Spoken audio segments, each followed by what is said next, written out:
የአሜሪካ መንግስት በሚያስገርም ሁኔታ ከዛሬዋ ዕለት ጀምሮ የብዙ ሰዎችን ፓስፖርት እጃቸው ላይ እያለ ሰርዞታል።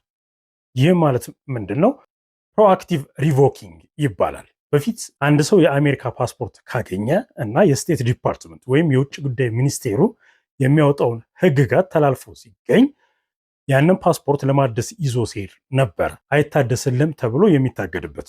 አሁን ግን ለአሜሪካ ስቴት ዲፓርትመንት ሊታገድባቸው የሚገባ ሰዎች ኢትዮጵያውያንን ጨምሮ ዝርዝር ደርሶታል። በዛ መሰረት እንግዲህ ዛሬ የተጀመረው ቻይልድ ሳፖርት ወይም ደግሞ የልጆች ድጋፍ፣ ሁለት ባልና ሚስቶች ሲፋቱ ልጆችን ለሚያሳድገው ልጆች የማያሳድገው ወገን ባልም ሊሆን ይችላል፣ ሚስትም ልትሆን ትችላለች፣ ድጋፍ ማድረግ ይጠበቅባቸዋል። ያ ቻይልድ ሳፖርት ይባላል። እንግዲህ ያ ቻይልድ ሳፖርት ድጋፍ ሳይደረግ ሲቀር እየተከማቸ የሚሄድ ዕዳ አለ።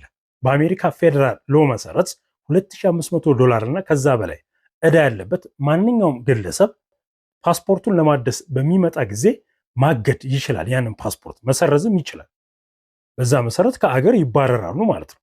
የአሜሪካ ስቴት ዲፓርትመንት የውጭ ጉዳይ ሚኒስቴር ዛሬ ተግባራዊ ማድረግ ጀምሯል። የዜና አውታሮች እንደ ሮይተርስ፣ ኤፒ፣ ዘጋርዲያን በዘገቡት መሰረት $100,000 እና ከዛ በላይ ዕዳ ያለባቸው የቻይልድ ሳፖርት ከዛሬ ጀምሮ ታግዷል ባሉበት።